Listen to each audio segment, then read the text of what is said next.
Welcome to Lindamood-Bell Radio. I'm Dave Hungerford for Lindamood-Bell. We're looking for energetic, positive individuals to work as tutors in Lindamood-Bell Learning Center. Prior teaching experience is not required, and paid training in the programs used by Lindamood-Bell is provided. A hiring bonus of up to $1,000 may be available. Check your local learning center for details. Join us as we teach students of all ages to read and comprehend to their potential. Visit lindamoodbell.com for more information. In today's episode, I chatted with Learning Center employees Ain and Rogelio, and they describe what it's like to teach at Lindamood-Bell, some of the challenges and rewards of working with children and adults. Here it is. My name is Ain, and I kind of have a little interesting, unique experience here with Lindamood-Bell. I started many years ago as a young mother of a 3-year-old. And I was kind of recommended to the company because I loved working with kids. And I thought, okay, this would be, great little stint, not knowing how long it would be. But a couple years in, I started noticing that my own daughter was having some reading and comprehension challenges, and she was diagnosed as dyslexic. So, in that time, I was just a little bit overwhelmed with all the things that the teachers were telling me. And then all of a sudden it just dawned on me, I am somebody in her corner that can have a direct impact on her instruction. I am able to facilitate these programs to her and help her. And so the more I was able to get trained within the company, the more I was able to really just help her in her instruction and kind of direct teachers about the type of learner that she was. So I've continued on with the company now for many years. My daughter is at a university now, thriving. So I've wanted to kind of maintain and stay with the company throughout, births of other children and transitions moving to other places as well, because this has just been an amazing experience for me personally, but being able to be that support for other parents as well, because I've been there, has been amazing as well. So it's great that you were able to do that. Myself and other colleagues I've talked to that have tried to implement the program sometimes with your own children, another dynamic that kind of comes into play, and you're able to adhere to the steps a little less rigorously. So you didn't have that issue, it sounds like that. I didn't have that issue. Initially it was like, what are we doing here? This is brand new to me. This is more work. But what's great about the programs is just we meet the students where they're at. So in school, you've got teachers who have a certain set of standards that they have to teach, certain lessons that they have to teach to 30 different faces. With Lindamood-Bell, you're meeting children right where they're at and responding to their response. So I didn't have a lot of pushback with my own child, thankfully. But we can push our own kids a little bit more because we know them so well. Initially there was a little bit of but after that, really, she's really started understanding why this was important. That's great. Yeah. Rogelio, what's your background? How did you find Lindamood-Bell? I actually discovered it from my older sister, Stephanie. And the reason why she recommended it to me was during high school, and especially in college, I found myself tutoring a lot of my other classmates, because with COVID hitting at that time, just online instruction just wasn't working for them whatsoever. It was hard to pay attention. It was hard to focus. It was hard to grasp these concepts, especially when you're just looking at a teacher with just a black screen for the most part, and maybe them screen sharing if we're lucky. And I just often found my times, like I would just look up different videos. I would look at a whole bunch of different resources and just end up kind of teaching my own class from what I've learned. And I really just enjoyed that experience. And my sister saw that and she was like, hey, would you like to work here? I'm like, sure. And I applied. It was a lot of fun. It was really interesting. I have a lot of great memories and I continue to hope making more. What were your first thoughts when you started doing the training? I know it's pretty rigorous these days, maybe even more so than when I took it decades ago. What were your first thoughts when you attended that? What was it like?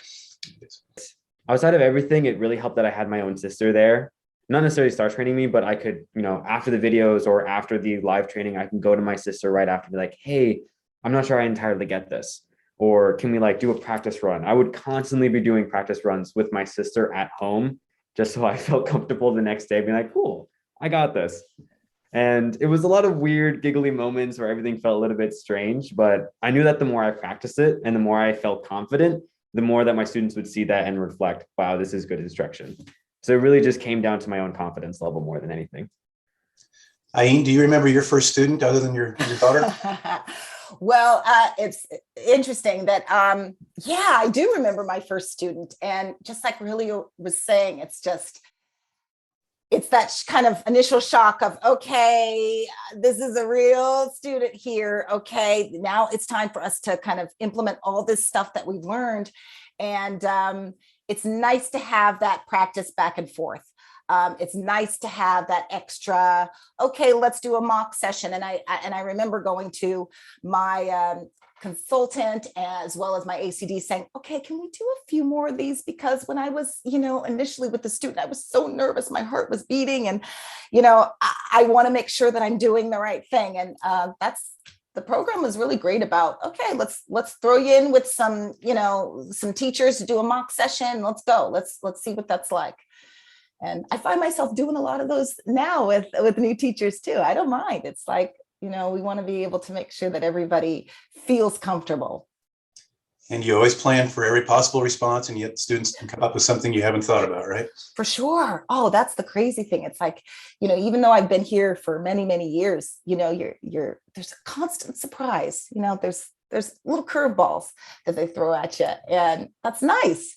It's nice now to be able to feel like, okay, whatever curveball you can throw at me, I'm comfortable in the fact that I want to help you and we're going to get through this together.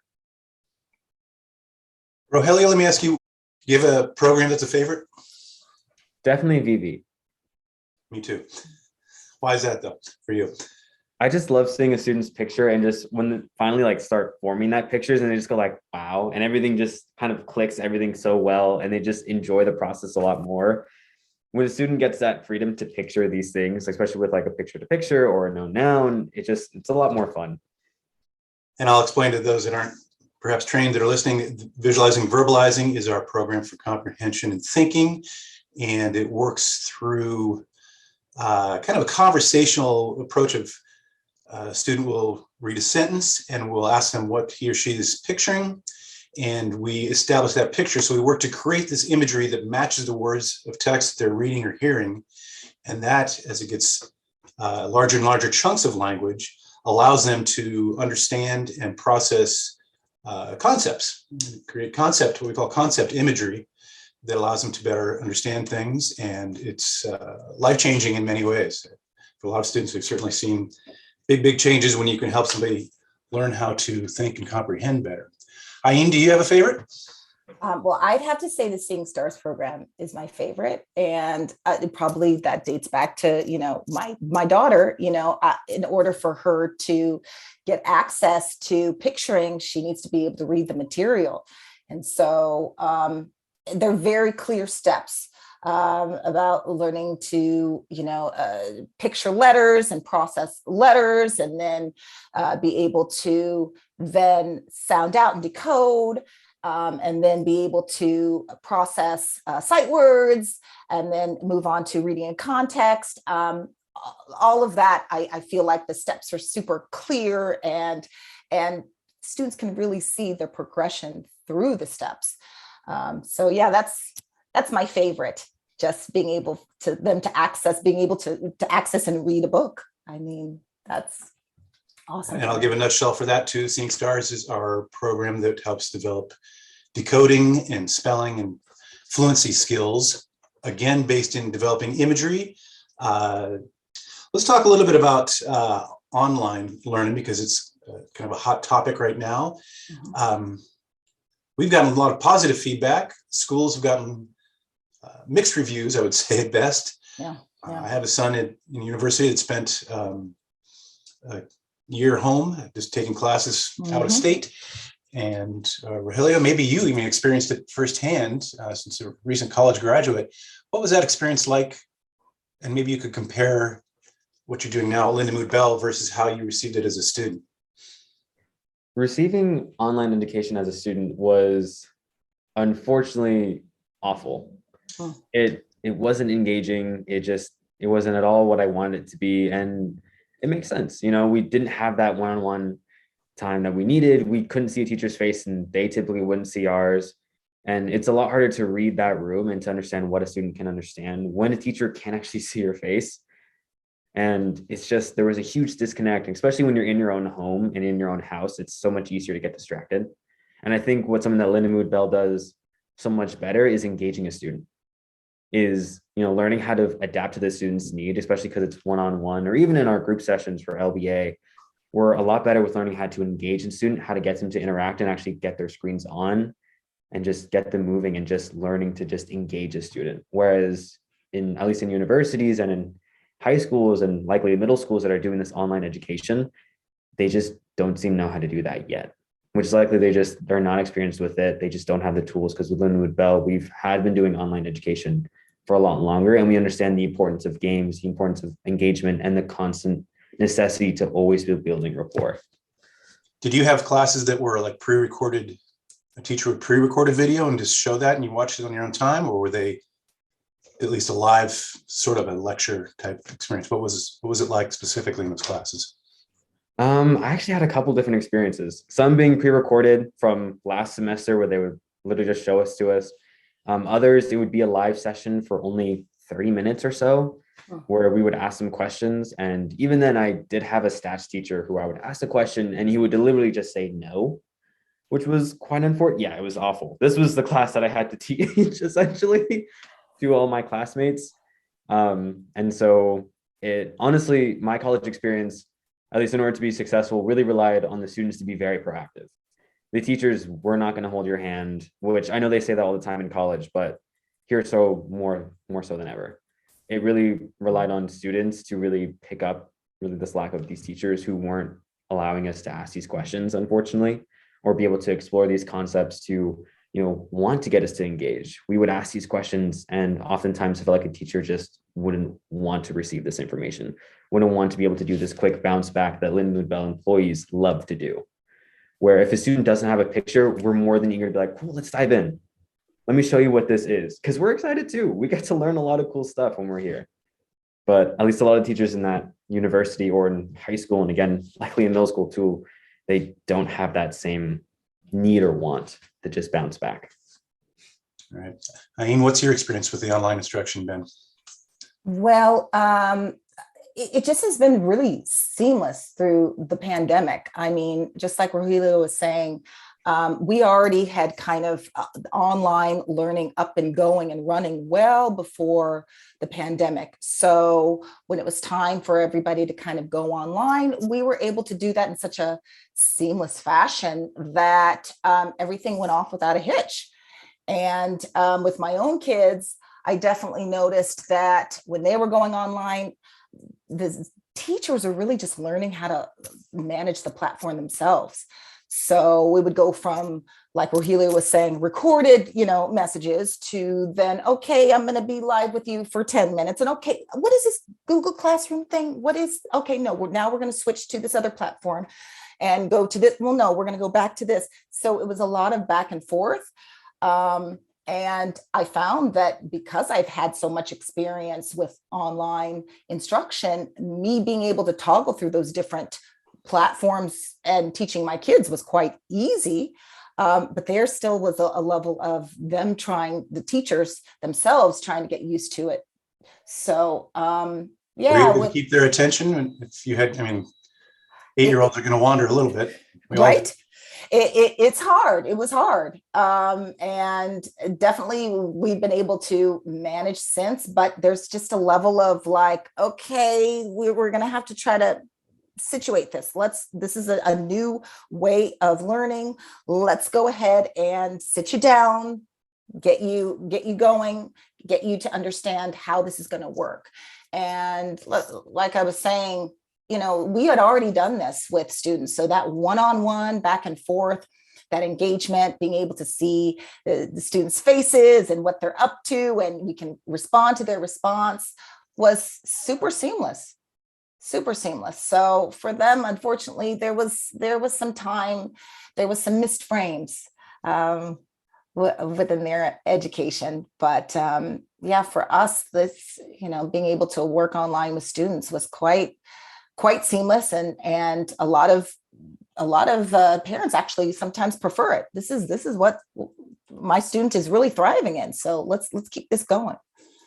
Let's think about some of the students you've had, and I've asked you to think maybe about a student that was either a favorite or something that you made felt a real change in. And Rogelio, maybe you can give us a story about a student that you've had that was really an exciting experience.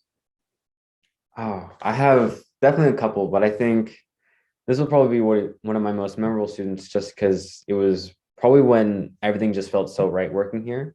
Was a student named Odin, and he was one of my first students, and he was a student that I really felt comfortable being really strange and wacky. And when I allowed myself to be that comfortable with him, because he had liked me so much with just being all these weird voices and making just that learning much more engaging, everything just clicked so much well. Not only my reciprocity, words, my connection with that student, but just also the learning and just everything flowed so much well. So just that student in particular was just amazing to work with, and just allowing myself to get more comfortable with him. It just made learning and teaching just so much more fun. The programs they're not scripted, but they're definitely a set of steps in order. And I think the beauty of it is that we meet the students where they are, and we're able to put personality into the instruction and bond with the kids. And it a lot of times opens up kids that have experienced years of struggle already, and it's a big change for them. Ain, do you have anybody in mind that was memorable for you? Oh, so many, but one in particular, Jane. She was a student who came in her first day, and she was scheduled for 6 hours of instruction that day. And she was an older student who had a lot of issues with concept imagery and verbal expression. And I think I was probably scheduled with her for three hours of that 6. And she cried most of the day. And I was sweating. I was like, oh my gosh, what am I going to do here? I want her to be happy. We called her parents, and her parents were really adamant about, having her stick out the day because they knew how important this was. And so just kind of my intention going in all of a sudden changed. Initially it was, okay, we're just going to do this instruction, get everything done on the face sheet. And instead the intention changed to, okay, I'm just going to get to know this student. I want to see her smile. What things can I learn about her? And I remember I learned 4 big things from her that day. I learned that she loved shopping at Kohl's. She loved going to her church festivals. She loved her cousin, and she loved cakes. Okay. And so at the end of that day, I thought, okay, that's a win. That's a win. Those were the 4 things that kind of made her smile. And I'm going to take that in with my next session with her. And honestly, those 4 things ended up being the thread that allowed her to open herself up to instruction for the whole year. I mean, being able to connect with her, all of a sudden, she felt like a teenager. She felt like she was able to express herself, and it became the motivation for instruction. Okay, let's do these 2 tasks, and then you're going to tell me all the things that you wanted to tell me in this 2-minute period about Kohl's and what fashions you want. Go. And it led her through, a whole year worth of joy and instruction, and her being able to feel like she was heard. So that particular moment stands out to me because that first day was so, like, I was sweating. I was like, how do I help her? And then she ended up being the person that I looked forward to seeing every morning. I mean, that face and that smile and just being able to connect with her. So, I had heard, being able to connect with students and incorporate their interests within sessions is going to be your most useful tool. And so that had stuck with me and led me through that moment with that student. And I remember it, and I tell the story over and over again because I want teachers with our company to just really know that connecting with a student is number one. That's going to kind of lead you through. That's the thread that's going to lead you through instruction and find joy for that student. Sometimes that connection with the personality is what's going to open up their ability to embrace the tasks as opposed to struggling with you. That's so, right. I know exactly what you mean. What's your, I think you have different roles as far as job titles. What does your day look like as far as just kind of the 8 to 5 or 9 to 5 of it? Rogelio, what's your day look like? What sort of things do you do? How would you describe the tasks? So typically my day starts off with, we have a couple of LBA kiddos here. So typically that morning is typically reserved for most of that's the academy. Those are students that are in our certified school. So they're here for subject content, as well as reading instruction, right? Mm-hmm. And then I would say in the afternoon is when I do a little bit more mentoring. And from there, it's usually just kind of making our teachers feel a little bit more confident, asking those questions that I myself had prior, especially when I was beginning, like, cool, how do I do this? Or like, am I doing this right? Or like, cool, I just had this one quick question. And I see these teachers and they feel always a little bit nervous, and that makes sense. It can always be a little bit nerve-wracking to ask these questions, especially to someone who's starting out. And typically I'll do a little bit of mentoring in the afternoon, and then I get to see a lot of my other students, especially I think my most regular student in the afternoon is probably Shiloh, and she's always great to see. And when you say mentoring, describe what that's like for us. Mentoring is typically where we kind of just sit in a session, whether it be in person or online. If we're online, we're a little bit incognito, and during that time, I'm usually just taking notes, things that I love to see, like if they're using that sensory language, if they're engaging in that student, if they're just making education really fun, maybe just refine some things just so our teachers can make sure that our education and our instruction is just top notch. And so you're supporting your colleagues there. And I think it's grown to the point where we have a lot of instructional support for folks. We have a whole instructional department now that keeps track of the kind of the lesson plans, any issues that come up there can help across the world, not just the country now. Ain, what's your role and what's your day look like now? So my role is as a consultant. And so my job really is to not only pay students, but there's also a level of mentoring as well, new clinicians that are coming in.